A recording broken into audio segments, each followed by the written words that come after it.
¿De qué se habló la semana pasada? De los libros de la Biblia. No, la semana pasada.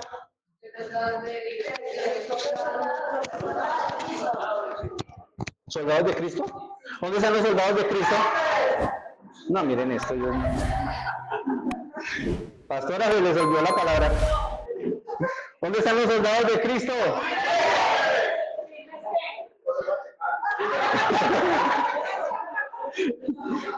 ¡Soldados de Cristo! Mi capitán. Bueno, miren que esa palabra de la semana pasada me gustó mucho por varios factores, y es que Pablo, cuando enseña que somos soldados, él vivió entre soldados prácticamente casi 10 años, porque estuvo mucho tiempo en Roma, en Éfeso, en Corinto, ¿sí? Y allá solamente vio soldados tratando mal a la gente, ¿sí? Y él me imagino que visualizando esto decía, así debemos ser nosotros, ¿sí? Unos soldados, ¿sí? Pero para ser unos soldados, ¿qué tenemos que hacer? Sí, prepararnos muy bien.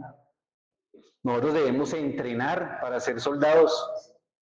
Y entrenar no es fácil. Yo ahorita estoy entrenando y Dios mío, sí que me ha costado. ¿Mm?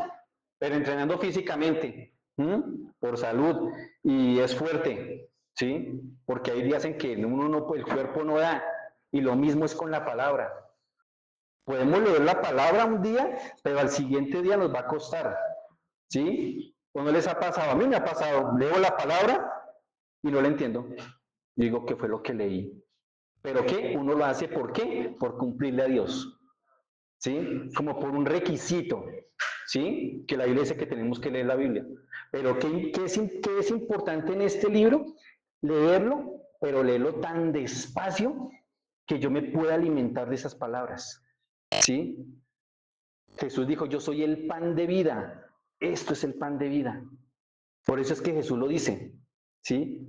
Y una enseñanza que vamos a dar más adelante es sobre el tabernáculo. ¿Qué significa el tabernáculo y cómo lo podemos ver? Don William, buenos días.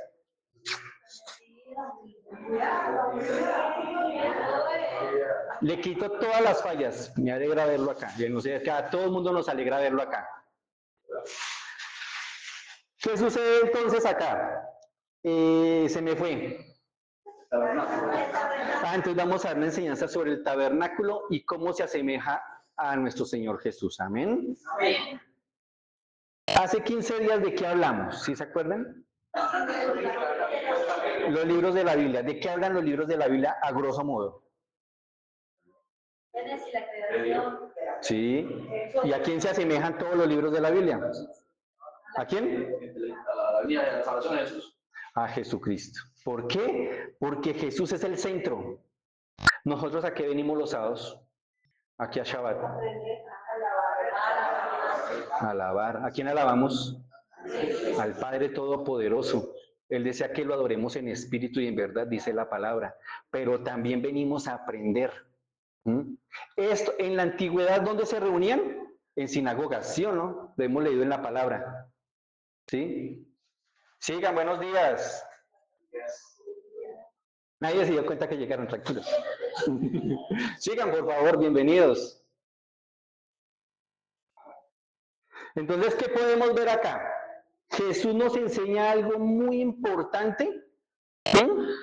Es que Él es ese alimento que todos nosotros necesitamos constantemente, ¿sí? Que lo necesitamos. Por eso nos reunimos. Bienaventurados los que tienen hambre y sed de la palabra, porque ellos serán ¿qué? Todos los días nosotros debemos tener hambre de la palabra, ¿sí? Es tan importante, pero ahorita hay una serie que el Señor me permite dar, y es, vamos, que el Espíritu Santo me mostraba, y es porque ese cable me está molestando acá. ¿Ah? Sí, ya me está molestando mucho acá. Entonces, algo que el Señor me ha mostrado en estos días es, habla de mí. ¿Quién es Jesús? ¿Por qué Jesús vino a la tierra? Yo estuve hablando con varias personas en el transcurso de la semana. Yo le dije, Jesús, ¿a qué vino al mundo? Y hay gente que no sabía. Llevan más de 10 años en la iglesia y no saben. Dios mío, ¿Jesús a qué vino? ¿Jesús qué hizo aquí en la tierra? Dime. A salvarnos. ¿Qué más? Conoce el secreto del reino. ¿Olguita? ¿Olguita? Enseñarnos su palabra, perdona nuestros pecados. Todo eso, exactamente. Exactamente. Eso y muchas cosas más, ¿sí? Pero algo que es clave, y por ahí lo escuché, a mostrarnos el amor del Padre, ¿sí? A que seamos diferentes a como este mundo es. En este mundo hay tanta maldad, uno lo puede ver, por ejemplo, estaba viendo una noticia ayer en lo de Venezuela, y es muy triste que los socorristas, muchos socorristas, las cámaras se fueron y muchos socorristas se fueron de los que estaban ayudando. ¿Y qué le tocaba? Familias con martillos, romper muros para tratar de mirar a familiares que han sacado. ¿Sí? O sea, únicamente esperan es pura cámara. ¿Sí? Pero Dios mío, que Dios sobre a favor de muchas familias que están sufriendo en este momento. ¿Sí? O sea, estamos viendo tanta oscuridad en este mundo, demasiada oscuridad. Hace poco no sé si fue aquí en Bogotá, unos padres que mostraban porno de su hija para venderlo en internet. Eso es dureza de corazón, eso no es sentir el dolor, ¿sí? No es pensar en su hija, sino solamente ¿en un qué? En un lucro. Entonces, vamos a aprender de Jesús, vamos a aprender varias cosas. Hay algo que Dios a mí siempre me ha mostrado, es desaprenda y aprenda. Porque durante muchos años nos han enseñado muchas cosas de Jesús que la verdad no son ciertas. Y lo vamos a ver a través de la palabra. ¿Me coloca la primera imagen, porfa?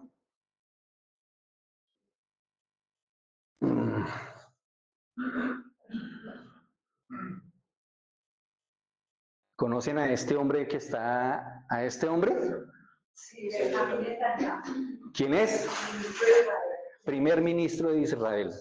Es un hombre que tiene un poder muy grande en Israel. ¿Alguien ha visto a este señor? ¿Alguna vez lo han visto? ¿Han escuchado de él? Se llama Yitzhak Kaduri, venerado rabino con más de 60 años en el estudio de la Torá. La Torá es esto. Acá hasta el antiguo pacto se llama la Tanaj, que es la Torá, profetas y salmos, ¿sí? Libros históricos y salmos. Pero este hombre es un estudioso que lleva más de 60 años estudiando la palabra. Es tan reconocido que él es un discípulo de él. Netanyahu es un discípulo de él, ¿sí? Y este hombre a lo largo de su vida tuvo muchísimas profecías que se cumplieron en el 90 y en el 2000, ¿sí? Y este hombre era muy venerado por todos y él predijo varias catástrofes, era un profeta, ¿sí? Y él predijo muchas cosas. En el 2005 sucede algo y es que él está en su cuarto, él está orando, no cree en un Mesías, porque los judíos, el 80% de los judíos no creen en Jesús. Inclusive hace poco estaba viendo una noticia que entrevistaban a un rabino judío y decía, ese tal Jesús es un embustero. Por culpa de él es que hay tantos problemas en Israel. Por eso hay tanta división. Eso lo trató de lo peor. Yo decía, Dios mío, porque habla unas cosas, pero este rabino empieza a contar, escribe una carta donde dice que estaba en su cuarto y en el cuarto entra un hombre. Y este hombre se le presenta y entonces le dice, ¿quién es usted? ¿Mm? La persona le dice, ¿por qué preguntas por mi nombre? Automáticamente él sabía que era alguien celestial, porque en el antiguo pacto pasa algo similar. ¿Mm? Entonces, ¿qué sucede? Le dice, te voy a dar una profecía, pero no lo vas a revelar en vida. Vas a escribir una nota diciendo el nombre del Mesías, que va a venir por segunda vez. Y él simplemente anotó. ¿Mm? Él muere en enero del 2006. Cuando abren la carta, delante de más de 3.000 personas que eran eran como los discípulos de él, abren la carta y dice que el nombre de ese Mesías se llama Yeshua. Claro, todo el mundo quedó impactado porque los judíos no creen en Yeshua. Yeshua es Jesús. ¿Sí? Entonces, ¿qué sucede con esto? Este hombre tuvo una revelación celestial donde le dicen que va a venir un ser por segunda vez y este hermoso ser se llama Jesucristo. ¿Mm? A su funeral asistieron más de 300.000 personas. ¿Sí? O sea que no era nadie, era una persona bastante importante. El destacado filósofo y británico Anthony Flew, conocido por uno de sus principales defensores del ateísmo durante el siglo XX, cambió su postura en la última etapa de su vida. En el 2004, a los 81 años, anunció su aceptación por la existencia de Jesús. Duró casi 65 años negando a Jesús. Él tiene escrito más o menos un promedio de casi 50, 60 libros en los que habla y con conocimientos dice que Jesús nunca existió. Pero a la última instancia de su vida dice que verdaderamente sí existió. El historiador Flavio Josefo, que él vivió más o menos contemporáneo a Jesús, menciona a Jesús en su obra Antigüedades Judías, escrito alrededor del año 93, después del Señor. Sus textos son la referencia no cristiana más antigua e importante sobre la existencia de Jesús, su ministerio, crucifixión bajo el mandato de Poncio Pilato. ¿Mm? Dice el texto, en el pasaje más famoso de Antigüedades Judías, que es el libro 18, capítulo 3, si lo quieren buscar, en él Josefo describe a Jesús como un hombre sabio, hacedor de obras extraordinarias, maestro de la verdad, y menciona que fue condenado a la cruz por Poncio Pilato. Hay un senador no judío romano que se llama Tácito, documentó la existencia de Jesús en su obra Anales, escrita alrededor del año 116 después de Cristo. En ella describe el origen del cristianismo y la persecución de los cristianos. ¿Por qué? ¿Por qué hablo de esto? Porque son personas que conocieron algo del Mesías, de Jesús. Y yo estoy investigando sobre este Tácito y él era un senador romano e historiador. Y es lo que le causaba curiosidad como senador. Los senadores eran los primeros invitados en el Coliseo romano. Y él llegó a ver a muchos cristianos que los sacaban, los colocaban en todo el centro, ¿sí? Y soltaban leones. A otros cristianos los empalaban, los amarraban, les metían brea en las piernas y les prendían fuego. ¿Sí? Y eso es verídico, eso sucedió, simplemente porque un emperador que se llamaba Nerón, ¿sí? En una de sus locuras le dio por quemar porque él incendió Roma y le echó la culpa a los judíos. ¿Qué sucede con esto? Al echar la culpa a los judíos, cogieron a todos los judíos y los encarcelaban, ¿sí? Y decían, renuncie a su fe, lo primero que les decían. Y ninguno lo hizo. ¿Sí? Entonces muchos murieron en el Coliseo romano. Dicen que Pablo llegó a ver cómo la gente se sacrificaba por Jesús. Por eso Pablo decía, a diario muero. Porque sabían que cualquier momento él podía partir de este mundo. ¿Mm? Jesús es nuestro comandante y jefe. Los gringos le dicen a los presidentes, le dicen, él es el comandante y jefe. Jesús es nuestro comandante y jefe. Él es el que tiene el control sobre nuestras vidas, ¿sí? Amén. Amén. Amén. Él debe tener el control sobre nuestra vida, ¿sí? No los problemas, no las dificultades, directamente el Señor. Vamos a iniciar con la historia, ni siquiera hemos iniciado, miren. Isaías 7:14. Isaías 7:14. Miren lo que dice acá. ¿Quién me lo lee duro? Muy bien, el Señor mismo les dará la señal. Miren, la Virgen concebirá un niño, dará a luz un hijo y lo llamarán Emmanuel, que significa Dios está con nosotros. Hoy vamos a leer mucha Biblia. Amén. Porque vamos a empaparnos de palabra. Isaías existió aproximadamente 655 años antes del Mesías. 655 años y está profetizando. ¿Aquí de quién está hablando? ¿De quién está hablando aquí? De María y de Jesús. ¿Sí? Lucas 1:26. Lucas 1:26. ¿Quién me lo lee? Cada uno me lee un versículo, por favor. Lucas 1:26, porque vamos hasta el 38. Cuando Elizabeth estaba en su sexto mes de embarazo, Dios envió al ángel Gabriel a Nazaret, una aldea de Galilea. ¿Otra persona? 27. A una virgen llamada María, ella estaba comprometida para casarse con un hombre. 28. Descendiente de David. Sí. Gabriel se le apareció y dijo: salud, mujer, mujer favorecida, que el Señor está contigo. ¿Qué le dijo? Mujer muy favorecida. De 30. 29. Bueno, Confusa y perturbada, María trató de pensar lo que el ángel quería decir. 31. 30. Ay, No 30. tengas miedo, María, le dijo el ángel, porque has llegado al amor de Dios, de Dios. Ya has hallado el Mire, ya enredó.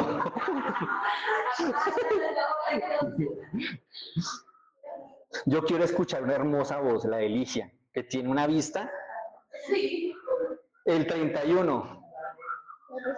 Concederás y harás a un hijo que pondrás como nombre Jesús. Y tiene 80 años. 86, 82 años. Yo le pregunto uno de 20 Sí. y sin lentes.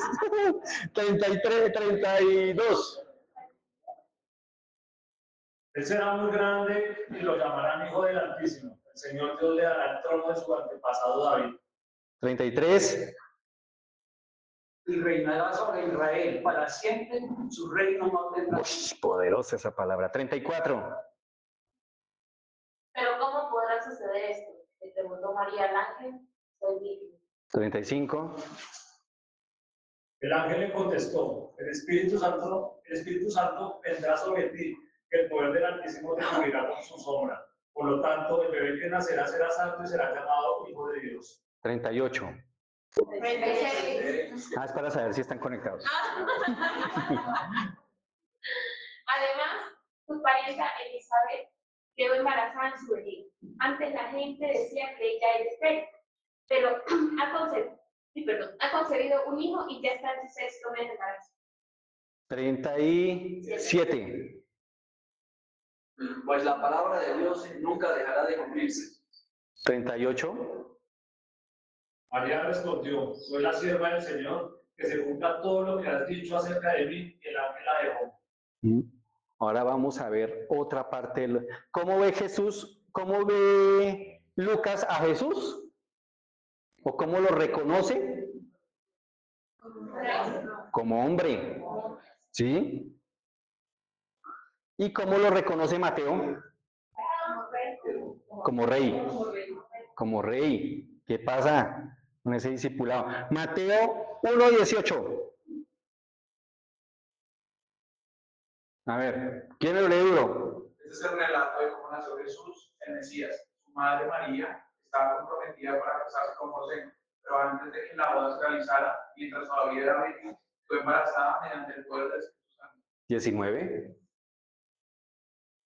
José, su prometido, era un hombre justo y no quiso avergonzar al público. Por lo tanto, decidió romper el compromiso privado. 20. Mientras consideraba esa posibilidad, un ángel del Señor se le apareció en un sueño. José, hijo de David, le dijo el ángel, no tengas miedo de recibir a María por esposa, porque el niño que lleva dentro de ella fue concebido por el Espíritu Santo. 21. Y tendrá un hijo y lo llamará Jesús, porque él salvará a su pueblo de sus pecados. 22. Todo eso sucedió para que se cumpliera el mensaje del Señor a través de su profeta. 23.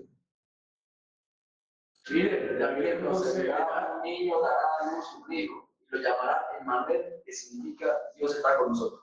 ¿Sí lo que dijo Isaías aquí lo está diciendo? ¿Lo está repitiendo? 23, 24. Cuando José despertó, hizo como el ángel del Señor le había ordenado y recibió a María por esposa. 25. Pero no tuvo relaciones sexuales con ella hasta que nació su hijo. Y José le puso por nombre Jesús. 26. Ah, perdón, hasta el 25, es que me emocioné. Bueno, miren que son dos textos totalmente diferentes y están muy entrelazados, ¿sí? Pero aquí Lucas muestra algo que vamos a aprender hoy. Nos han enseñado que Jesús nació en diciembre, cosa que no es cierto, ¿sí? ¿Por qué? Porque los textos nos describen y Lucas lo explica muy bien. Eso tomaría mucho tiempo, no lo podríamos explicar en este momento, pero dice que en Lucas 1 dice que cuando Elizabeth estaba en su 6º mes de embarazo, el 6º mes de embarazo de ella, eso significa que ella quedó embarazada en el mes de junio, agosto, septiembre, octubre, noviembre, diciembre. ¿Sí? Les voy a explicar esto para poder entender un texto. Entonces, en diciembre ella está embarazada, ya lleva 6 meses de embarazo. ¿Sí? En diciembre el ángel Gabriel se le aparece a María. ¿Sí? Entonces le dice a María, Sergio, buenos días. Hola, Sergio. Saluden a Sergio. Entonces, ¿qué sucede? Así somos acá. Ya. ¿Qué sucede acá? Sí, entonces el ángel se le aparece a María y le dice muy favorecida. O sea, en diciembre se le aparece y le dice vas a quedar embarazada. En enero ella queda embarazada hasta el mes de septiembre. Ahí cumple los 9 meses. Jesús nace en septiembre aproximadamente del 15 al 22 de septiembre, porque es una fiesta que se llama la fiesta de los tabernáculos. ¿Sí? Por eso es que dicen que Jesús estuvo en un pesebre. No es un pesebre. A José le tocó construir algo así como una pesebrera o una carpa, porque es la fiesta de Sucot, la fiesta de los tabernáculos. ¿Sí? Entonces, ¿qué sucede con esto? ¿Sí? Que nos han mentido cuando nos dicen que Jesús nació en diciembre, ¿sí? Pero, ¿por qué queremos enseñar esto? Para que aprendamos realmente quién es Jesús. Que nos saquemos una religiosidad o una mentalidad de lo que supuestamente creemos del Señor, ¿sí? Jesús dijo, escudriñen las Escrituras, porque de ellas hablan de mí, ¿sí? Y eso es lo que estamos haciendo, escudriñando para aprender a hablar de Jesús. Porque si ustedes el día de mañana se les atraviesa una persona que tenga conocimiento de la palabra, hábleme de su tal Jesús. Los budistas son así. Yo he hablado con budistas y esas personas tienen un conocimiento de muchas áreas.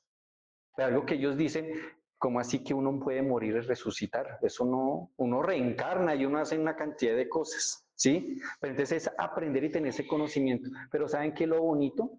No es solamente tener ese conocimiento acá, sino vivir ese conocimiento, aplicarlo a nuestra vida y que uno se emocione cuando uno está leyendo esto.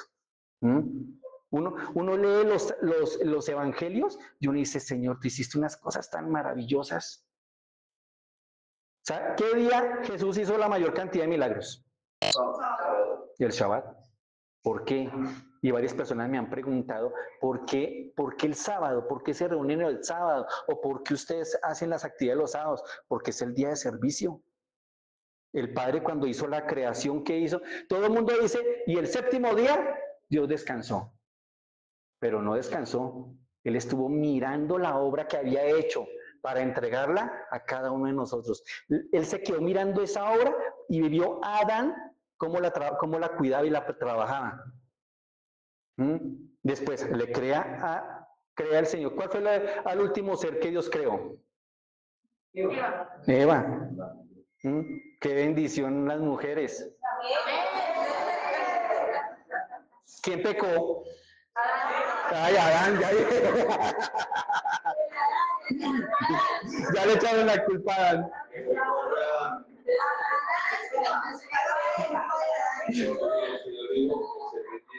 De su mujer.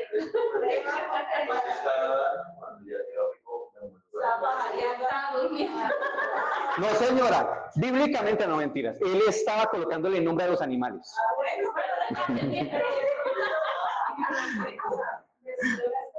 Entonces, pero el error lo cometió Adán. Sí, la verdad, Adán cometió el error, ¿sí? Porque Eva, ¿qué estaba? Imagínense que Dios hubiera creado a la mujer de primeras. ese árbol no me gusta, Señor, ¿por qué no lo colocas rosado, flores rosadas? Los girasoles no me gustan así. El Señor se evitó un dolor de cabeza y creémoslo de último cuando todo esté. A Leo no le hubiera puesto melena, le hubiera pronto colocado rizos. Entonces uno no sabe. A la jirafa no le hubiera gustado el cuello, entonces más bien no. Entonces, más bien dejémosla así. ¿Mm? No, las mujeres son una bendición, Padre Todopoderoso. Dona. Sí, sí, sí. Pero miren lo que pasa aquí más adelante. En Mateo dice que cuando José se dio cuenta de que María está embarazada, dijo, ¿cómo así? O sea, María tuvo que haberle contado. No, es que estoy embarazada del Espíritu Santo. ¿Espíritu Santo? ¿Mm? ¿Mm? ¿Qué pasa? Él dice que no quiere infamarla. Desde el primer momento, Jesús ya estaba sufriendo rechazo. Porque ¿qué hizo automáticamente José? Y dijo que quería dejarla en secreto. La costumbre judía dice que si una mujer comete adulterio estando comprometida, a ella la tienen que lapidar. José la amaba tanto que no fue capaz. ¿Mm? Pero miren lo que dice María. Es que cuando unimos los dos evangelios, ahí vemos algún momento, porque ¿qué dice María? Hágase conmigo, hágase con la sierva del Señor lo que el Señor disponga. ¿Sí ven lo bonito? Ella no le importó y dijo, ¿y ahora qué voy a hacer? ¿Qué van a hablar de mí? No, hágase lo que quiere el Señor conmigo. ¿Mm? Pero cuando aquí José se da cuenta, dice que quería dejarla en secreto. ¿Mm? Por eso los fariseos más adelante le dicen a Jesús, pero es que nosotros no nacimos de fornicación, echándole un vainazo a Jesús.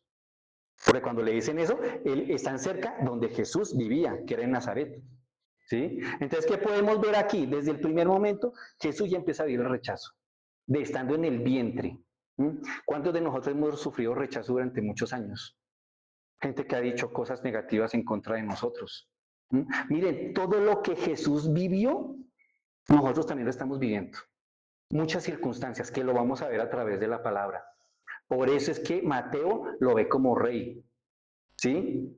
Porque aquí está hablando de un futuro rey, de la descendencia de David. ¿Se acuerdan que hace 15 días hablábamos de que todos los libros de la Biblia, pero en primera y segunda de Samuel habla de un futuro rey, que su reino no tendrá fin? Y es una promesa que Dios le hace ahora a Abraham, a David. ¿Mm? Entonces, ¿qué podemos ver con todo esto? Que los evangelios empiezan a mezclarse con todo lo que estamos hablando de la palabra, ¿sí? Mientras consideraba esto, dice, un ángel del Señor se le apareció y le dijo, no tengas miedo de recibir a María por esposa, porque el niño que lleva dentro de ella fue concebido por el Espíritu Santo. El Espíritu Santo en el hebreo es Ruach HaKodesh. El Ruach es un viento, pero es un viento que sopla con poder, ¿sí? El Kodesh es santo, ¿sí? O sea, un viento santo que se apoderó de ella. ¿Sí? Y automáticamente ella queda embarazada. Más adelante podemos ver en Lucas 2:4, miren lo que dice aquí. Lucas 2:4. Como José era descendiente del rey David, tuvo que ir a Belén de Judea, el antiguo hogar de David. Viajó hacia allí desde la aldea de Nazaret de Galilea. 5. Llevó consigo a María, su prometida, quien estaba embarazada. 6. Mientras estaban allí, llegó el momento para que naciera el bebé. El 7. María dio a luz a su primer hijo varón, lo envolvió en tela y lo acostó en un pesebre, porque no había alojamiento disponible para ellos. Mire, pongamos la atención en esta parte que es muy importante. 8. Esa noche había unos pastores en los campos cercanos, que estaban cuidando sus rebaños de ovejas. El 9. De repente apareció entre ellos un ángel del Señor, y el resplandor de la gloria del Señor los rodeó. Los pastores estaban aterrados. 11. 10. Pero el ángel los tranquilizó. No tengan miedo, dijo. Les traigo buenas noticias que darán gran alegría a toda la gente. 11. El Salvador, sí, el Mesías, el Señor ha nacido hoy en Belén, la ciudad de David. 12. y lo reconocerán por la siguiente señal. Encontrarán a un niño envuelto en tiras de tela, acostado en un pesebre. Ese último versículo sí que tiene poder y lo vamos a estudiar. Aquí dice que José tiene que llevar a María y en el trayecto ella empieza a dar a luz. ¿Sí? O sea, rompe fuente, monta en un burrito, él la tiene que bajar y nos han dicho que la baja y la mete en un pesebre, buscaron posada, no encontraron, él tiene que construir una tienda rápidamente para acostarla ahí. Nace el bebé. Sí, es posible que haya buscado una partera, una persona que le ayudara con las cuestiones del parto, ¿sí? Miren, el Mesías prácticamente nació en el piso. El Hijo de Dios, ¿sí? O sea, podemos ver la humildad del Señor en todo momento. Pero y eso me causó mucha curiosidad es, ¿por qué ángeles van y buscan unos pastores? Y les dicen a los pastores, miren que ha nacido el Mesías, sí, o sea, ratifica que ha nacido el Mesías. Estos no eran cualquier pastores, estos pastores eran pastores levitas o pastores del templo. Ellos estaban encargados de cuidar las ovejas que iban a ser sacrificadas. Eso se llama el Migdal Eder. Ellos eran conocidos como el Migdal Eder, que significa torre del rebaño, porque construían una torre y ahí cuidaban las ovejas. Miren lo que dice. Y lo me enredé. Y lo reconocerán por la siguiente señal. Encontrarán a un niño envuelto en tiras de tela acostado en un pesebre. O sea, ¿por qué es tan particular esto? Porque cuando los corderos nacen para el sacrificio, tienen que ser, ¿se acuerdan que la semana pasada hablamos eso en Éxodo? Que los corderos tenían que ser sin mancha para ofrecerlos al sacrificio.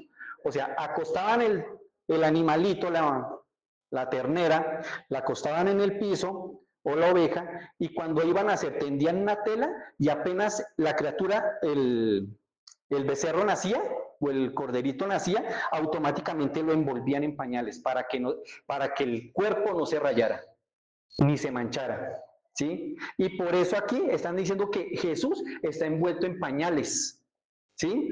Esto hace una referencia a que Jesús es el cordero que va a ser sacrificado sin mancha.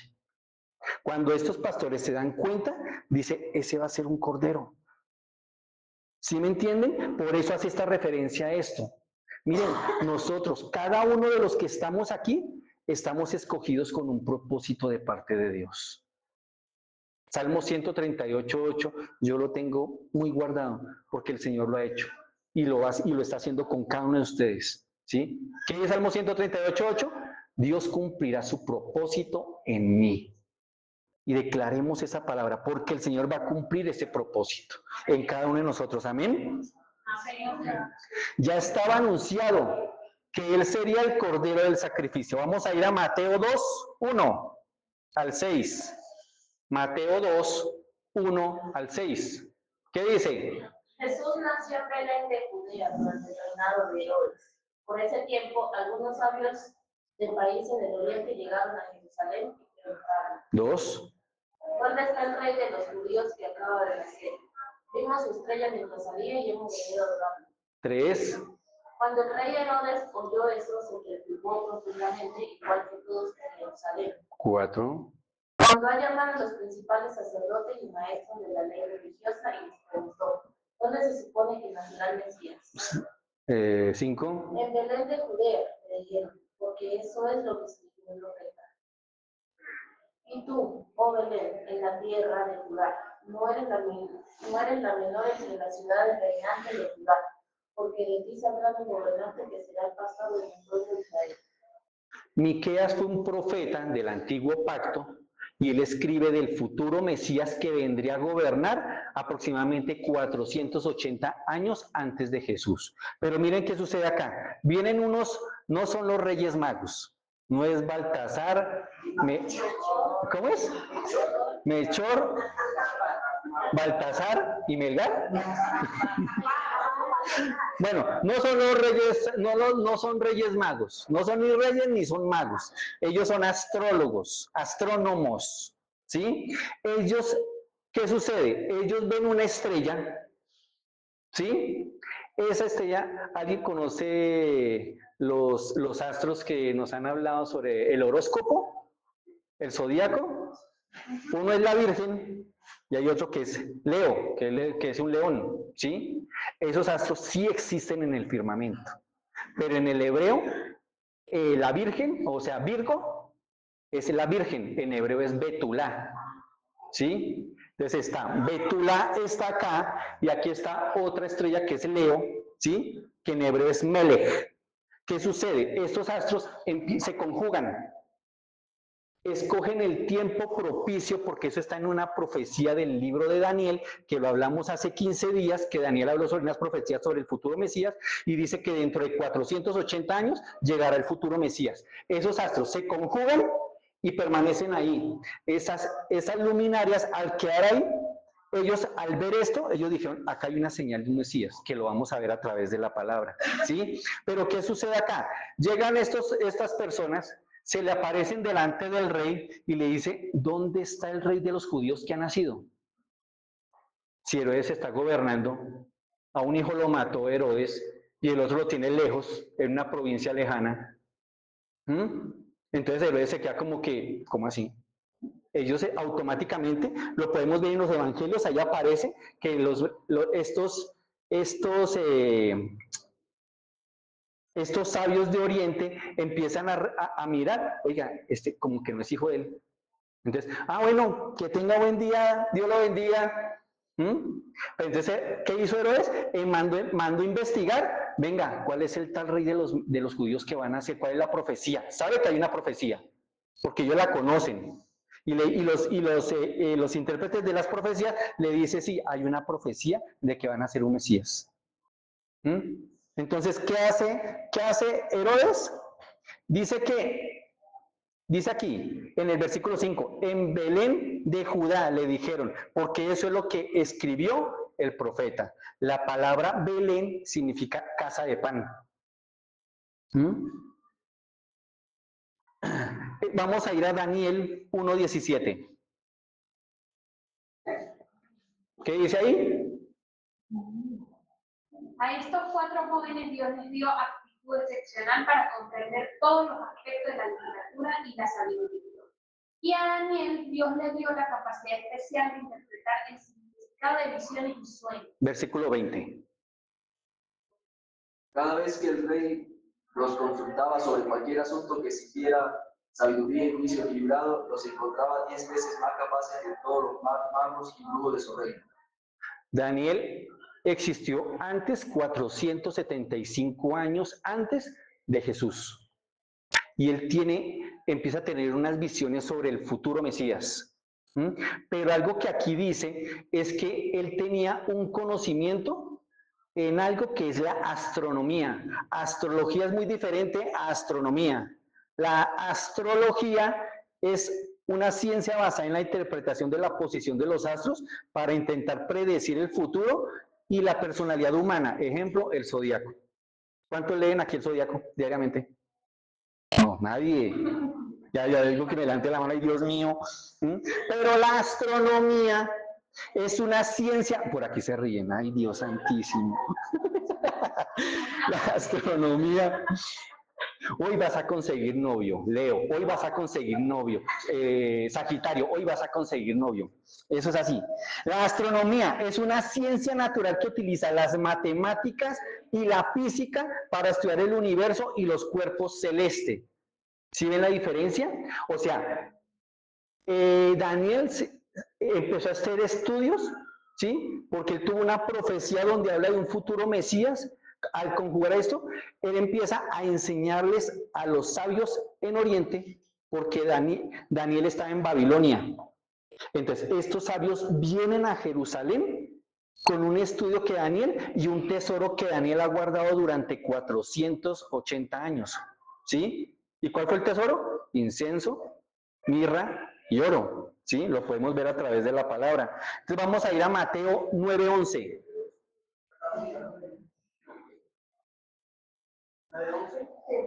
Mateo 9:11. Cuando los fariseos vieron esto, preguntaron a los discípulos, ¿por qué su maestro come con semejantes escorias? 10.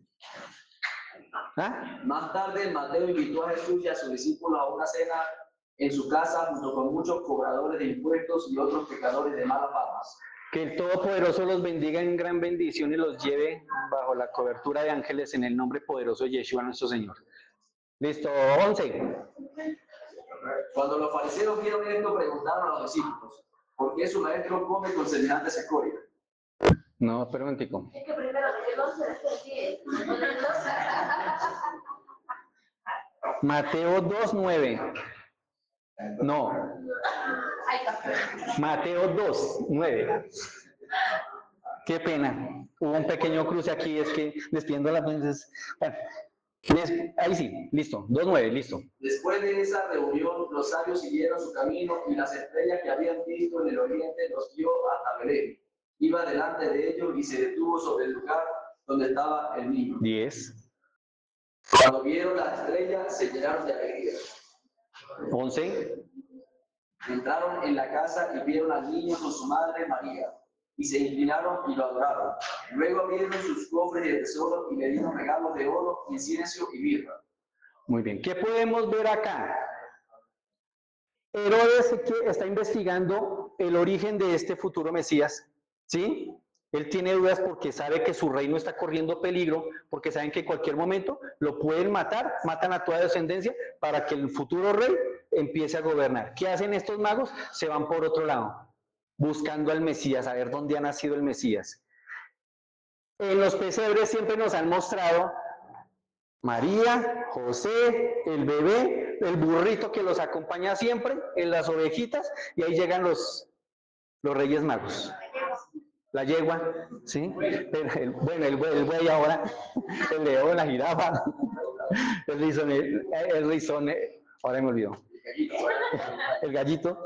Pero ¿qué sucede acá? Estos seres, los magos, estos magos de Oriente, bueno, ustedes me entienden, ellos llegan un año y medio después. Ellos no llegan en ese momento.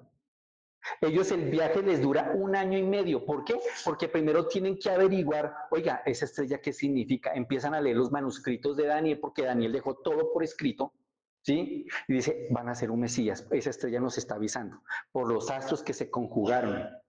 Hace como un año y medio, esas dos estrellas volvieron y se conjugaron, ratificando que el Mesías vendrá por segunda vez. Lo que pasa es que nadie lo ve, nadie entiende el significado de todo esto. El Señor es tan perfecto que todo lo cuadra de tal manera para que todo lo entendamos. Pero ¿sabe cuál es el problema? Y que no escudriñamos las palabras, no leemos la palabra, no le ponemos como el sentido que el Señor quiere que le pongamos. Por ejemplo, en Josué 1:8, ¿qué dice? Meditarás en este libro, ¿de qué? De día y de noche, ¿sí? Y guardarás esta palabra en tu corazón, ¿sí? O sea, nosotros debemos escudriñar. Miren, para uno escudriñar la palabra no es fácil, pero ¿sabe cómo se inicia? Empezando. ¿Cómo? Empezar a leer, pero muy despacio la palabra. Hay gente que me dice, pastor, yo todos los días leo el Salmo 23. ¿Y qué dice el Salmo 23? El Señor y mi pastor, nada me faltará en lugares dedicados para que me haga descansar. No, señor, así no lee. El Señor es mi pastor. Analizo. Si ustedes leen los salmos, hay expresiones que dicen, está el versículo y abajo una expresión que dice Selah. ¿Sí? ¿Sí lo han visto? Sí. Esa expresión Selah es que el salmista hace un pare ahí, analiza lo que está leyendo y lo aplica a su vida. Respira profundo como diciendo, esto es para mí. Eso es el Selah. Entonces, cuando ustedes lean la palabra, hagan eso, analicen esa palabra y el Espíritu Santo les empieza a mostrar, empieza a dar una revelación y ustedes van a quedar, ¡wow! Cuando vamos a empezar a leer la palabra, siempre oremos, Espíritu Santo, háblame a través de tu palabra, enséñame, porque estamos dispuestos a aprender y el Señor lo empieza a hacer, amén. Y miren, cuando estos hombres entraron a la casa, porque aquí dice que entraron a la casa, no al pesebre. ¿Sí ven? ¿Sí ven cómo cambia el texto? Lo primero era un pesebre, pero aquí ya es una casa. Entonces, aquí María está con Jesús. Jesús tiene aquí aproximadamente año y medio, ¿sí? ¿Y qué hace?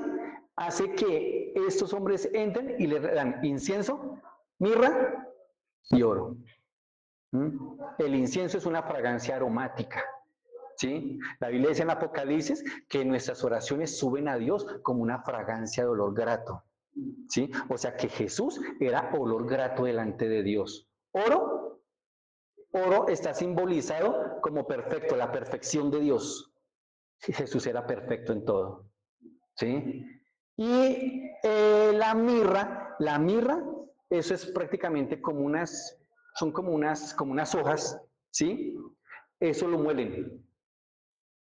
Esto lo muelen, le aplican incienso y le aplican aceite y con esto embalsaman los cuerpos. O sea, aquí le están diciendo a Jesús, tú eres el cordero del sacrificio, que dentro de 30 años vas a ser sacrificado.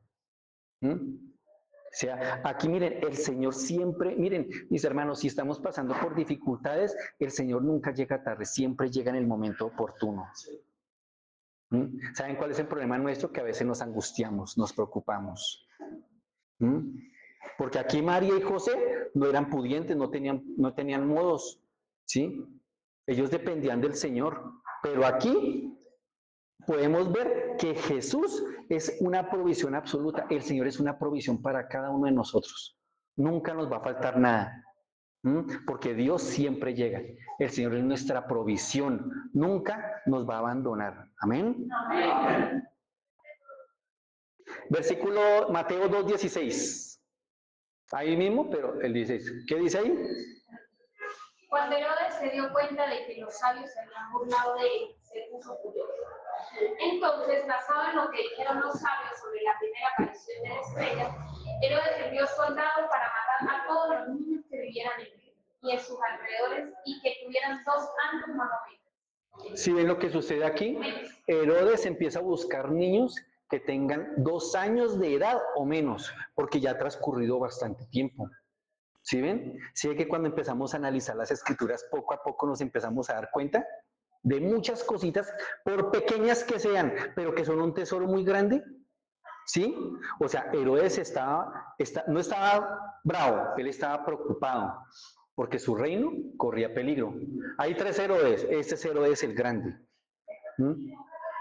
A los pocos años, este Herodes muere y ya empieza a gobernar Herodes Antipas, el hijo de él, ¿sí? Pero entonces, ¿qué pasa acá? A Jesús le estaba siguiendo un espíritu de muerte ya. ¿Mm? Desde su nacimiento ya tiene espíritu de muerte encima. Miren, el otro día estaba leyendo un artículo, y es totalmente cierto, que dice que nosotros en esta vida vamos a tratar de pasar aproximadamente unas 10 veces por muerte. O sea, ya que prácticamente nos vamos a morir y no. ¿Por qué? Porque el Señor guarda nuestras vidas. El Señor, estamos protegidos bajo un sello. Hace unos años yo iba pasando por cerca de una construcción y algo, no sé por qué, algo me dijo, pase la calle, el Espíritu Santo. ¿No? Yo pasé la calle, eran como las 8 de la noche y ya iba para la casa. Y por esa cuadra, al diagonal, había una construcción y estaban subiendo unos andamios y unas estivas por una grúa. En ese momento iban pasando chicas. O sea, yo me quedé mirando porque yo decía, ¿qué tal que algo se caiga de allá? Así, literal lo dije. Y estas 2 chicas pasaron acá y una estiva, 2 estivas se cayeron. A esas chicas les pasó así. Yo decía, Dios mío, Dios lo libra a uno y libró a esas chicas, porque una vaina se le caiga a una muchacha de esas, la mata. Entonces es lo mismo. Miren, todos tenemos, ¿cuáles son los únicos 2 días que no tendrán 24 horas? Todos los días tienen 24 horas. Exactamente, el día que nacemos y el día que morimos. Es el único día que no vamos a tener 24 horas. Todos nosotros vamos a tener un último suspiro. Nuestro corazón va a latir por última vez. Nuestros pulmones dejarán de recibir oxígeno. ¿Sí? Pero como dice el Salmo 150, todo lo que respire, mientras respiremos, alabemos al Señor. Amén. Miren, todo en la naturaleza respira. Aunque ustedes no lo crean, las montañas respiran, porque las montañas hacen esto. Por eso es que corre agua dentro de las montañas. Todo respira, absolutamente todo. Y nosotros como seres humanos respiramos. Muchos animales para respirar levantan. El ciervo cuando brama, la palabra lo dice, tiene que levantar completamente la cabeza, tomar aire para poder bramar. Búsquenlo por internet y eso es un estruendo bravo el que hace. Porque está llamando a la hembra o está dando gracias a Dios. Porque muchos animales hacen este gesto, pero eso es un simbolismo de adoración a Dios. ¿Y saben cuál es el único ser que casi nunca adora a Dios? El ser humano. Porque estamos más pendientes de otras cosas, ¿sí?, que de buscar directamente al Todopoderoso. ¿Qué podemos ver aquí más adelante en la adolescencia? Resumiendo a grosso modo, José y María se van al templo y se llevan a Jesús. Se van con un grupo de familia, están en Jerusalén en una fiesta que se llama la fiesta de la Pascua, ¿sí? ¿Y qué sucede en esta fiesta? Jesús se va con ellos y cuando están de regreso 7 días después, no sé, aquí me han dicho que María era una mala madre, porque Jesús se les pierde. Jesús se pierde, se dan cuenta de que Jesús se perdió 3 días después. Entonces José le dice a María, ¿dónde está Jesús? No sé, venía con usted, ¿no? Y no venía conmigo, no venía con usted, no. Preguntaron en la familia, ¿qué le tocó hacer? Devolverse para Jerusalén. Eso es un día de camino. O sea que iban 4 días. Y después de 3 días encuentran a Jesús. O sea, ¿cuánto tiempo ha pasado? 7 días.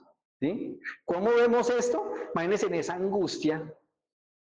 Dios les encarga, van a tener al Mesías, al Hijo de Dios, y el Hijo de Dios se les pierde.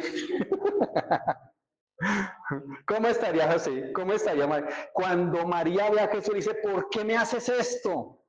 ¿Alguna mamá se le ha perdido un hijo acá? Ay, Dios mío, eso es agónico, ¿sí o no? Y cuando lo vieron cuando lo encontraron, ¿cómo estaba el niño? Lo encontraron predicando. Le dice, pero ¿por qué me estás buscando? Si en la casa de mi padre estoy en los negocios de mi papá. En el hebreo original dice que Jesús les dijo, estoy en la casa de mi padre porque tengo que aprender cosas. ¿Cómo lo puedo aplicar a mi vida? Miren, la palabra de Dios es una empresa. Esto es una empresa. Yo soy un administrador de esta empresa. ¿Sí? Acá hay dinero, acá hay casa, acá hay bienestar, acá hay salud, acá hay comida. Aquí está absolutamente todo. Jesús dijo, yo los he bendecido con toda bendición espiritual, no terrenal. Jesús nunca habló de cosas materiales, todo espiritual y todo centrado en la palabra. Hay personas que me dicen, no, lo que pasa es que yo tengo que ir a un psicólogo. ¿Psicólogo? Si la Biblia habla de que este es el mejor psicólogo. ¿Sí? Que hay momentos en los que de pronto sí hay necesidad, pero miren, en la palabra encontramos todo lo que necesitamos. ¿Amén? Amén. ¿Por qué? Porque esto es cura, esto es una salud a nuestro. La palabra dice en un proverbio que cuando sonreímos se corta toda enfermedad, parafraseándolo. Y es cierto. Hay más de, si no estoy mal, hay más de 100 o 200 músculos en la cara cuando uno se ríe. O sea que cuando nos reímos se está rejuveneciendo y el cuerpo está llenándose de un bienestar. Eso lo hablábamos con José hace unos días. ¿Sí? Y esto que es tan importante que yo debo buscar siempre es estar lleno de la presencia del Señor. Amén. ¿Por qué? Lo podemos ver cuando Jesús sanaba a alguna persona, antes de que lo sanara, ¿cómo estaba esa persona? Mal. La mujer de flujo de sangre llevaba 12 años con un cáncer de útero. Un hombre que va y le dice a Jesús, Jesús, mi hija se está muriendo, ayúdeme. A Jairo. Y cuando le dice, no, tu hija se murió, ¿Cómo estará el corazón de ese hombre?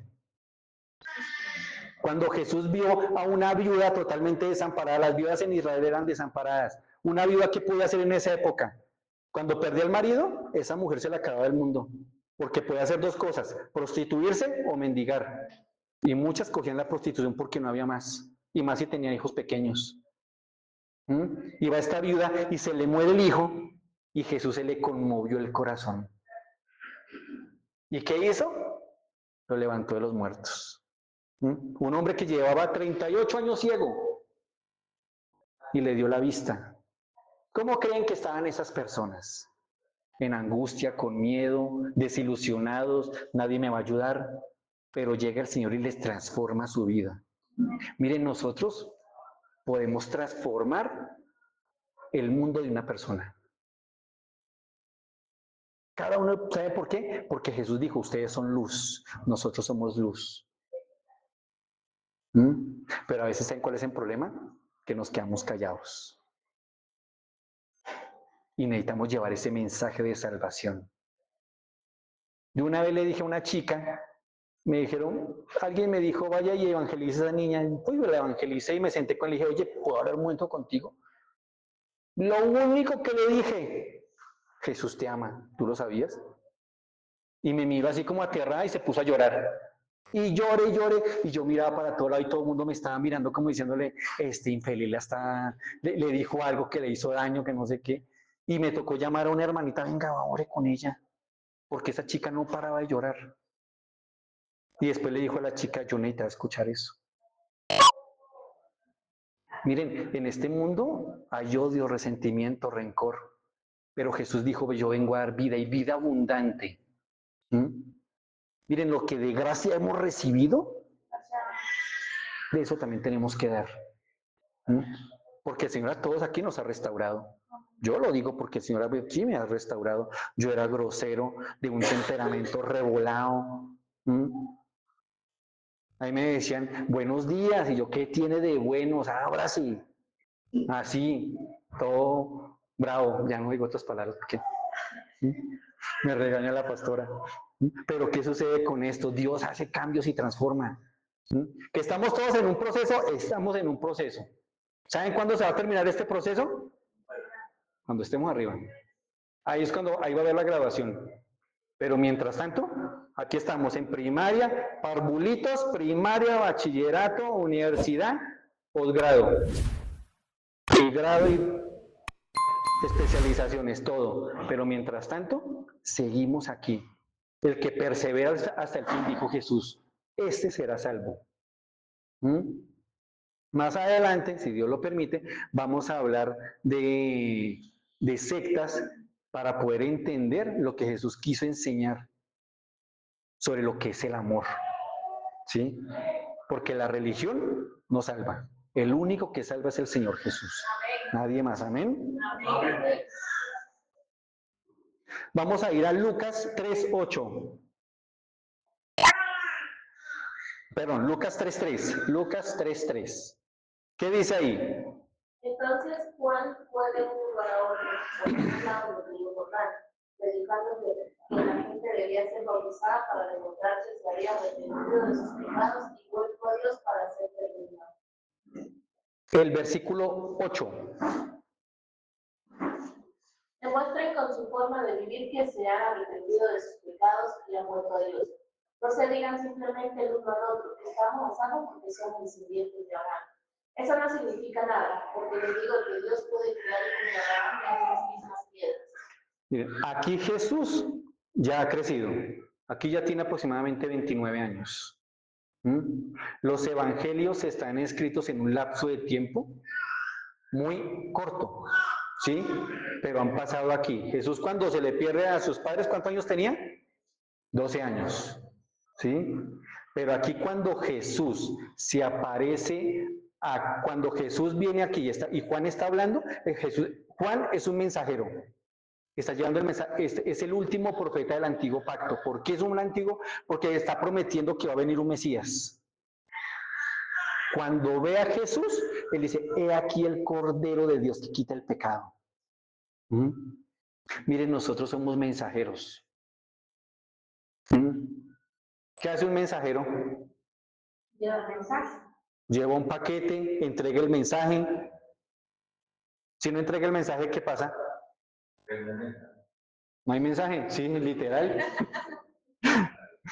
Suena bobo, pero es cierto. Sí. O sea, si yo me guardo, si me dicen, vaya lleve este mensaje y yo me lo guardo.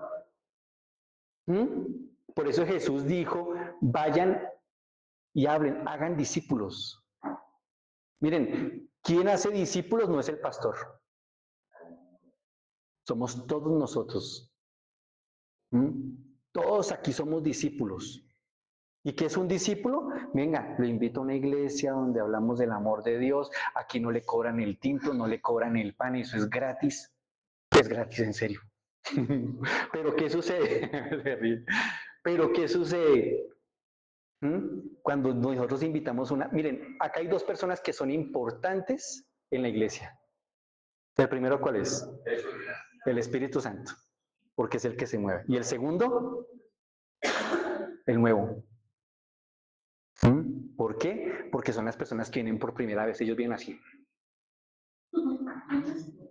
¿Cómo está vestido uno? ¿Sí? ¿Sí? Ahí pues, no. Pero ¿qué sucede con esto? ¿Eh? Entonces, ¿qué hacemos nosotros? Llevar a las personas al Señor. Oye, ¿cómo le pareció la reunión? ¿Cómo se sintió? Porque Jesús hizo lo mismo. Jesús buscó a sus discípulos. Dijo, venga y sígame. Y ningún discípulo le dijo que no. Pero si yo me acerco, si el Señor a mí me está llamando, ¿yo qué tengo que decirle al Señor? Sí, Señor, yo voy. Yo quiero ir contigo, Señor. Tú me haces falta, Señor. Ven y sígueme. ¿Qué es seguir a Jesús? Jesús lo dijo, tomar su cruz y síganme. Niéguese a sí mismo. Jesús también le dijo, si me siguen, van a tener problemas en su casa. ¿Quiénes son los primeros que lo van a juzgar a uno? Los papás, la familia. Literal, es así. Mi papá llegó hace muchos años, llegó borracho, y yo estaba leyendo la palabra, metió la Biblia al piso, y me dijo, Camilo, nos tomamos una cerveza. Yo le dije, no, ya no más, eso se acabó. Y me empezó a maldecir y eso, borracho me empezó a decir una cantidad de cosas. 2 años después, yo le dije a mi papá una vez, llegué y le dije, lo voy a ver algún día con una Biblia en la mano, lo voy a ver. Eso me dijo de todo. Y al poco tiempo, y a los 2 años, se estaba bautizando mi viejo.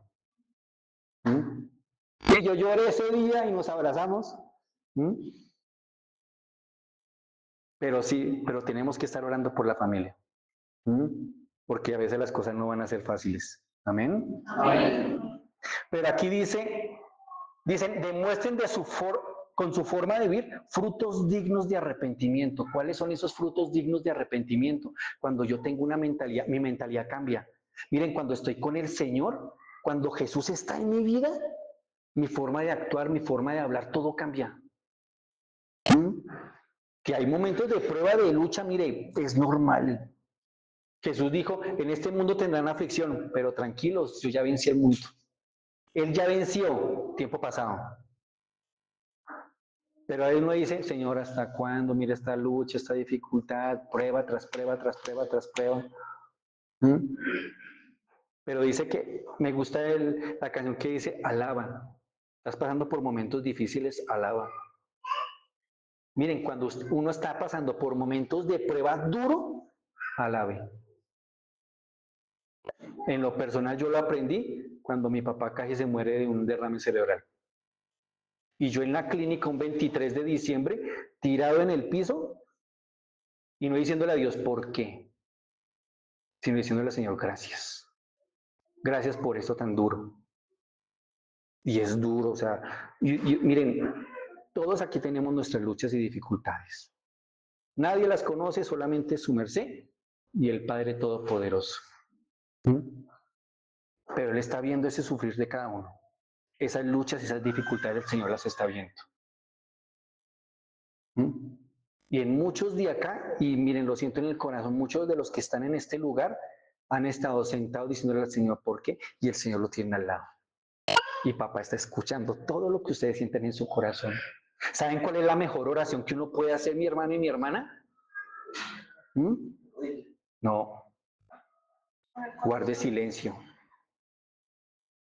Porque nosotros tenemos un gravísimo problema y es que no nos callamos. Hablamos, cosa impresionante. No lo estoy hablando por las mujeres, pero nosotros hablamos. ¿Qué dice un salmo? Estad quietos y conocer que yo soy Jehová. Estad quietos. Estar quieto es, Señor, me siento en una silla y yo lo he hecho. Y yo conozco un pastor que un pastor me decía eso. Me decía, hermano, guardemos silencio. Y yo le decía, sí, Señor. Y es guarde silencio. Le digo, Señor, háblame. Quiero escucharte. Aconséjame, direccióname, dime. Esa es la mejor manera. Y el Señor lo va a hacer. Créame que el Señor lo hace. Porque Dios nunca, nunca se queda con nada. Él siempre está dispuesto a más con cada uno de nosotros. Amén. Amén. Amén. Vamos a ir a Mateo 3:13. ¿Cómo les ha parecido el tema? ¿Se han aprendido? ¿Sí? ¿No? Mateo 3:13. ¿Qué dice? Luego Jesús fue de Galilea al río Jordán para que Juan lo bautizara. 14. Pero Juan intentó convencerlo de que no lo hiciera. Yo soy el que necesita que tú me bautices, dijo Juan. Entonces, ¿por qué vienes tú a mí? 15. Pero Jesús le dijo, así debe hacerse porque tenemos que cumplir con todo lo que Dios exige. Entonces Juan aceptó bautizar. 16. Después del bautismo, mientras Jesús salía del agua, los cielos se abrieron y vio al Espíritu de Dios que descendía sobre él como una paloma. 17. Y una voz dijo desde el cielo, este es mi hijo, muy amado, que me da gran gozo. Alguien le preguntó una vez, cuando usted llegue a la eternidad, ¿qué le gustaría que Dios le dijera? Y él dijo esto, que soy un hijo amado y que el Señor se alegra de mí. Que esa sea nuestra consigna cuando estemos en el paraíso. Señor, alégrate de lo que hice aquí en la tierra. ¿Sí lo hice bien, Señor? ¿Mm? Pero miren lo que dice el versículo 16. Después del bautismo, mientras Jesús salía del agua, los cielos se abrieron y vio al Espíritu de Dios que descendía sobre él como una paloma. ¿Quiénes aquí se van a bautizar el próximo sábado? Bueno, felicitaciones, qué bueno. Miren, el bautismo es algo tan especial. ¿Mm? La pastora lo estuvo hablando, pero el bautismo en agua, ¿qué significa? Un reconocimiento público de que yo amo al Señor, de que yo me entrego y me rindo a Él. ¿Sí? Eso es algo personal. ¿Mm? Pero es algo que nace del corazón hacerlo. ¿Sí? Señor, yo a ti te pertenezco, yo soy tuyo. ¿Mm? Yo ya no le pertenezco a este mundo. ¿Mm? Porque el que ama a Dios odia al mundo. Porque el mundo no ofrece de verdad, mi hermano y mi hermana no ofrecen nada bueno. ¿Sí? ¿Y Jesús qué hace?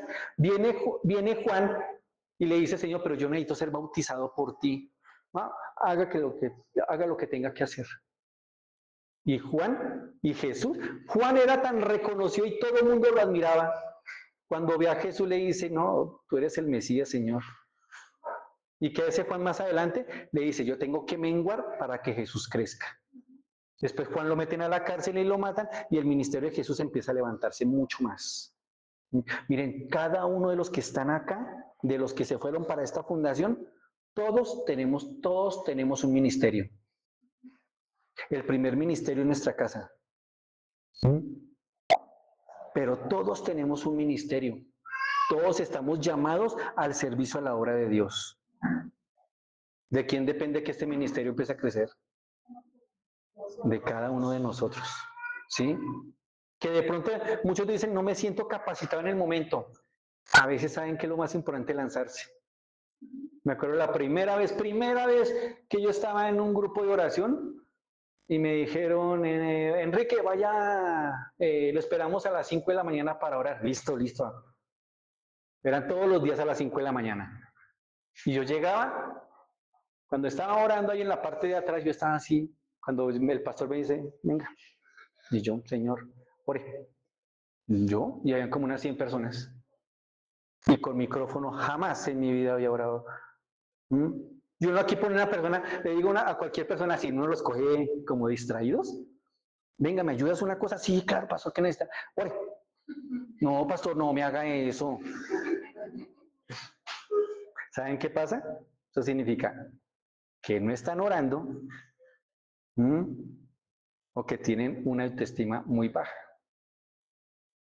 Si el Señor, y es que no es uno a veces, una vez mira a las personas y el Señor le dice, él, huella, venga, ore. Y hay personas que se paran acá, me acuerdo aquí, la niña embarazada, un día le dije, pastor, yo no puedo orar, y empezó a orar y poder de Dios, ¿sí o no? ¿Mm? Es lanzarse, porque así es como el Señor quiere. ¿Qué le dijo un profeta? Abre tu boca y yo la lleno. Señor, es que no sé qué decir, abre tu boca y yo la lleno, dice la palabra. Y ese día, la verdad, mis hermanos, la oración mía ese día fue de lo peor. Porque lo único, me paré ya con el micrófono, Dios es bueno, el Señor está con nosotros, levanten sus manos y todo el mundo levantó las manos, me bloqueé. Así me quedé. Y el pastor me dijo, gracias hermano, vaya, siéntese. Y ese día el pastor después de la reunión me dijo, ¿aprendió? Dije, sí señor. Dijo, uno tiene que estar preparado siempre, porque en cualquier momento el Señor lo puede llamar a uno. Hay un accidente en la calle y ustedes sienten en su corazón, vaya, ore por esa persona. Y uno pasa del arco. Entonces uno ya pasa a ser como un levita o como un sacerdote cuando Jesús da la parábola. Y el único que ayudó fue un samaritano, uno que ni siquiera era judío. ¿Mm? El Señor obra de esta manera. ¿Qué sucede ya para finalizar? Dice aquí que después del bautismo, mientras Jesús salía del agua, los cielos se abrieron y vio al Espíritu de Dios que descendía como una paloma. ¿Se han visto la película? Que Jesús así sale con cara de lamento, así mirando al horizonte y llega una palomita blanca y se le para en la cabeza. ¿Sí? Esta paloma, miren, todo lo que aparece en la palabra de Dios es por algo, todo tiene un significado, absolutamente todo. ¿Mm? Y aquí eso tiene un significado muy grande. Las palomas judías son pequeñas, son más pequeñas que la paloma tradicional, ¿sí? Y ellas son entre blanco y gris, pero casi todas son, más que todas son blancas, ¿sí? Cada ala tiene 9 plumas. Y uno dice, bueno, tiene 9 plumas, bacano, pastor. ¿Mm? Pero ¿qué dice la palabra de Dios? En Gálatas 5:22. Gálatas 5:22. ¿Qué dice Gálatas 5:22? En cambio, la clase de fruto que el Espíritu Santo produce en nuestra vida es amor, alegría, paz, paciencia, gentileza, bondad, fidelidad, 23.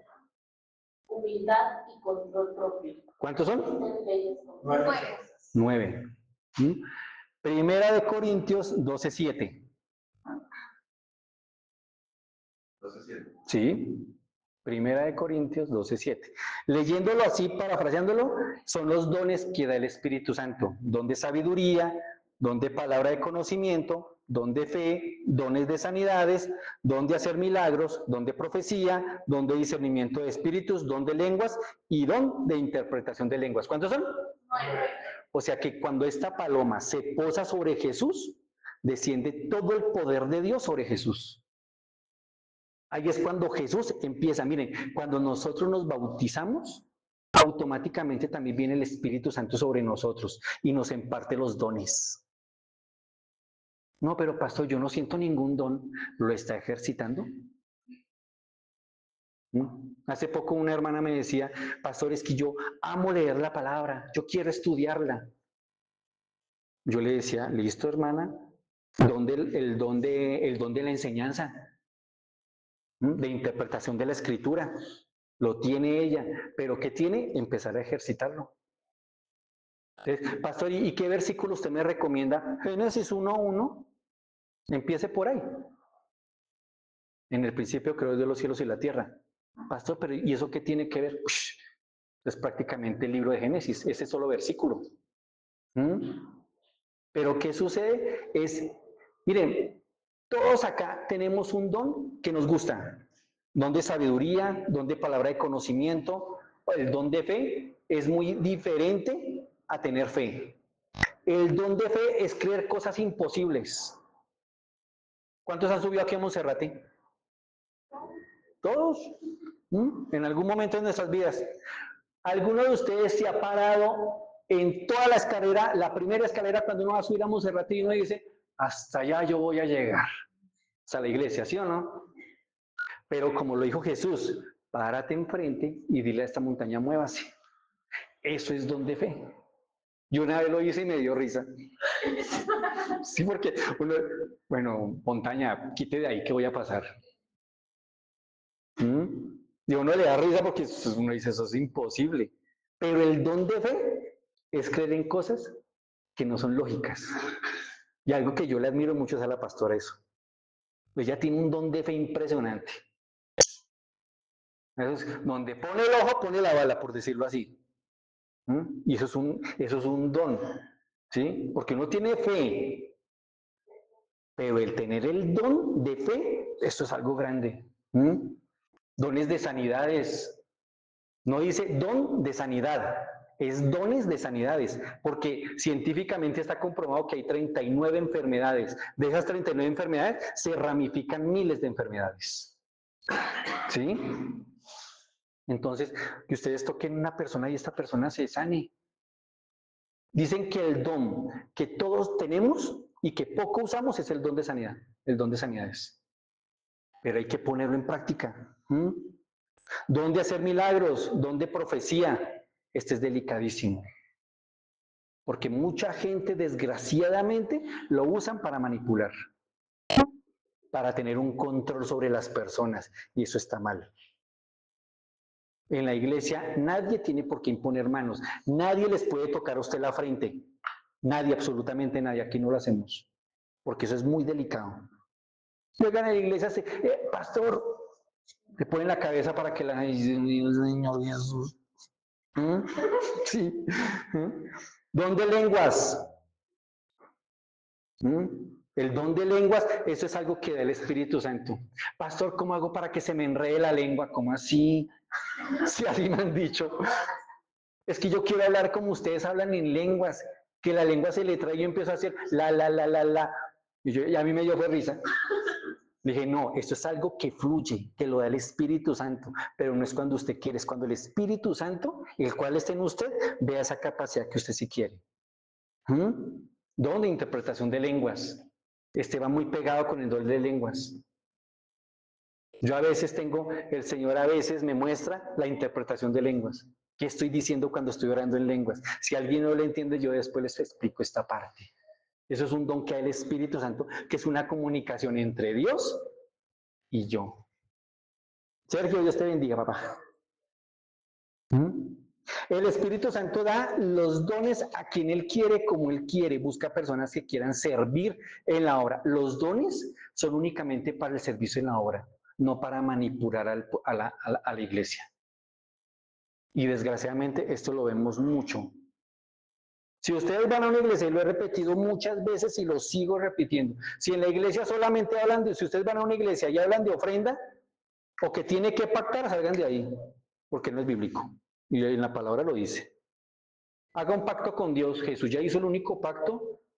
Este es el nuevo pacto que hago con ustedes. Jesús dijo, no hay más pactos.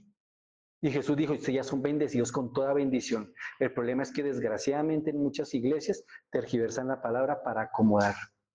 Malaquía lo usan mal, Malaquía 3:10. Traigan los diezmos al alfolí. Y el alfolí era un granero donde tenían que llevar los alimentos cada año. El diezmo, eso es el diezmo. Como dijo Pablo, de cómo propuso dar en su corazón. ¿Qué están haciendo toda nuestra pastora y qué está haciendo todas esas personas? Llevando una ofrenda de lo que el Señor entrega aquí a la iglesia. Allá se está llevando más de 200 alimentos y ropa. Porque esto fue lo que mandó a hacer el Señor. Si ustedes quieren algún día hacer una ofrenda, háganla. Si quieren salir con su esposo, su esposa, sus hijos, váyanse a la calle, compren 1.000 pesos de pan, 5.000 pesos, 10.000 pesos de pan, compren juguitos y váyanse a la calle y empiecen. Yo lo he hecho. ¿Por qué? Porque eso es lo que le agrada al Señor que hagamos. Amén. Y Jesús fue lo que nos mandó a hacer. Después de esto, ya parafraseando, ya para terminar, ya no les quito más tiempo. Dice aquí que después de que él es bautizado, Jesús, el Espíritu Santo, lleva a Jesús al desierto. ¿Cuántas personas hemos pasado por desiertos acá? Un montón. Y seguiremos pasando. Esto no termina. Esto termina cuando estemos delante del Señor, pero vamos a seguir pasando por mucho más desiertos.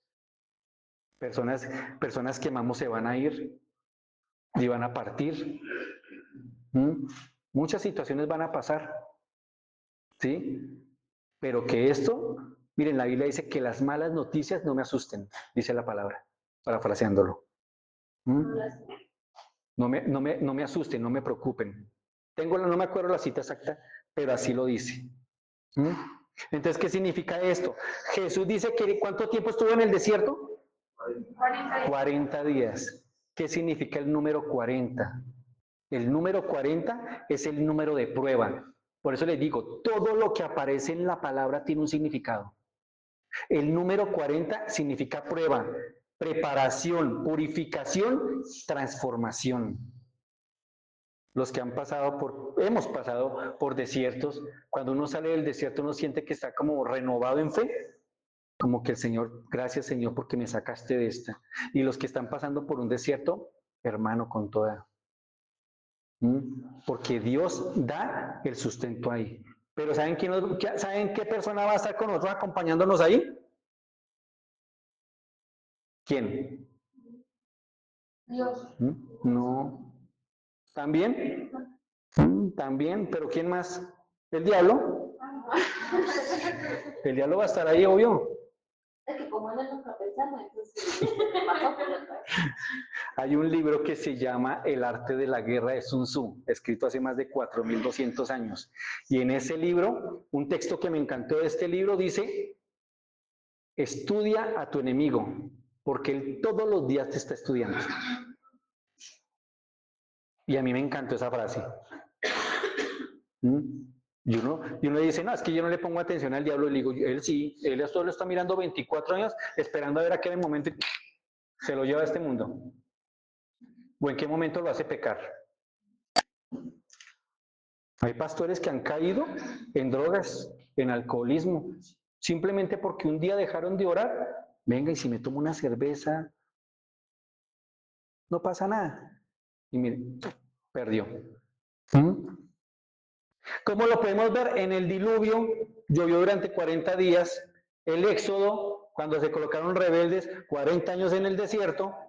El ayuno de Moisés duró 40 días. Porque les enseñó a Moisés quién era Dios en esos 40 días. Jesús en el desierto por 40 días. Jesús resucitado aparece a sus discípulos durante 40 días. ¿Sí ve el símbolo 40? El símbolo 3, el 7, el 12, proféticos en toda la palabra de Dios. El 3, porque 3 días Jesús estuvo en el sepulcro. 3 días estuvo Noé en la ballena, en el pescado, en el pez. Jonás, sí. ¿Quién dije? Noé. ¿Y cómo era? ¿Y qué dije? Miren, en 3 áreas lo tenté y con eso termino, ya no los molesto más, porque ya están así. En 3 áreas lo tentó el diablo, le dijo, necesidad, pan. ¿Cuántos hemos pasado por necesidad acá? Angustia. El orgullo. Si eres hijo de Dios, haz que ese pan que esta piedra se convierta en pan. ¿Cuántas veces le ha dicho? Si usted es hijo de Dios, ¿por qué usted pasa necesidad? ¿No les han dicho? ¿O cosas similares? Y uno dice, sí, Señor. El orgullo, todos los reinos de la tierra te daré. Y eso no es mentira, es cierto. Lo único que es falso es porque a mí me han sido entregados. Él se lo robó. en el jardín, se lo robó a Eva, le robó la autoridad a Eva y a Adán y a Eva.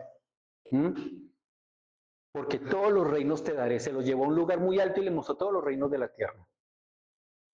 Le está mostrando, ¿cómo se puede mostrar el corazón de un hombre? Dele poder. Y se vuelven locos. Hace mucho tiempo hice un experimento en una cárcel, escogieron a 10 personas, las personas más, hombres muy sumisos que como que todos le decían que sí, le dijeron, ustedes van a ser los carceleros.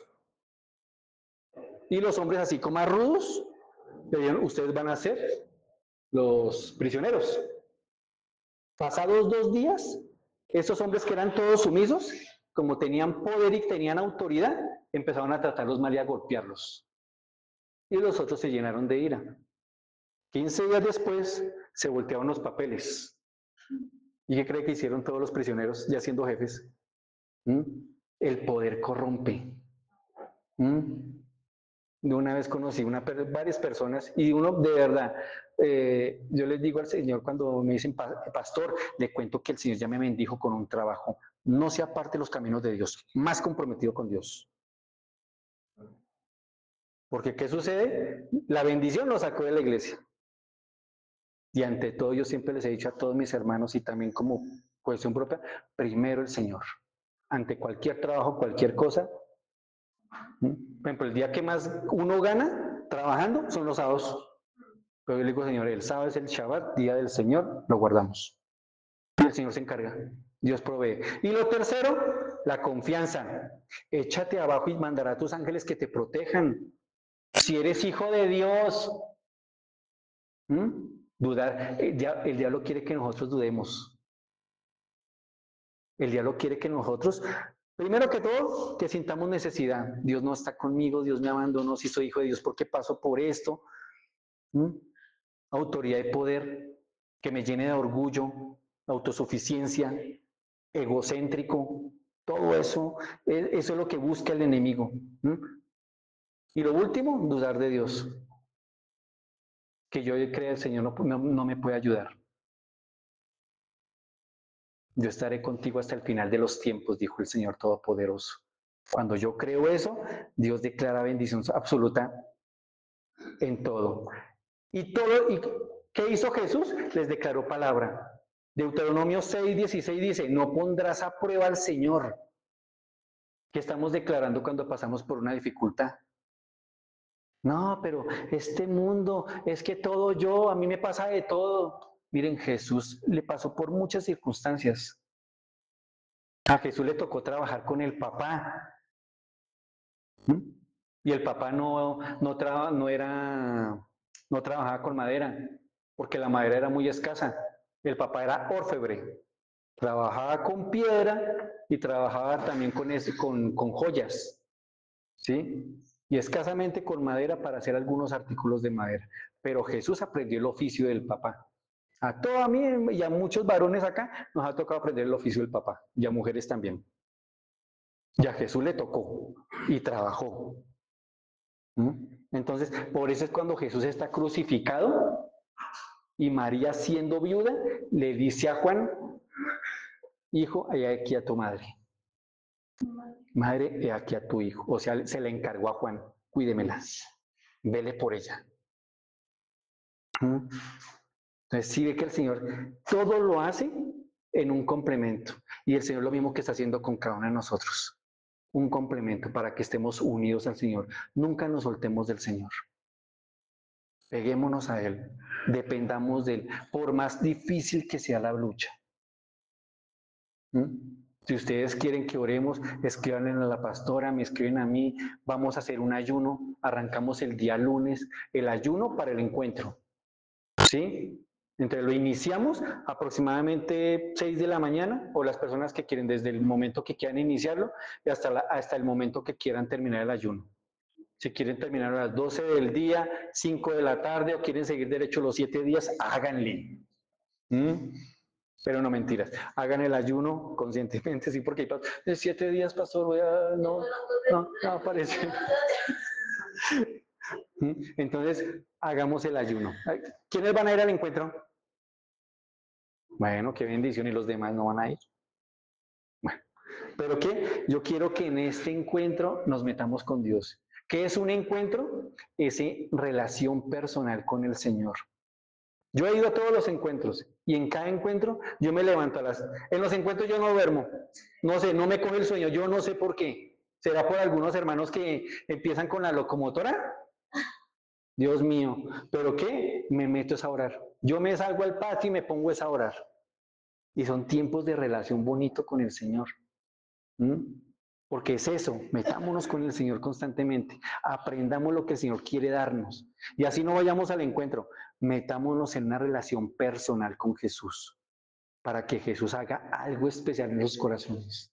Yo siento que acá hay mucho vacío, hay mucha circunstancia difícil que muchos están pasando. ¿Mm? Pero metámonos con el Señor. ¿Mm? Cuando Jesús hacía algo en alguien, me gusta en Zaqueo, un hombre que buscó del Señor, quería saber quién era él. Dijo, Zaqueo, voy a ir a tu casa, tenga mi almuercito, porque ha llegado salvación. Amén. Y llegó la salvación a la casa de Zaqueo. ¿Y Zaqueo qué le hizo? ¿No le hizo un banquete? Entonces, invitemos al Señor. ¿Y cuál es el mejor banquete? Señor, te ofrezco mi vida, o sea, te ofrezco todo lo que yo soy. Y Dios se va a encargar de hacerlo. Amén. Pongámonos en pie, por favor. Y hay una alabanza que quiero que escuchemos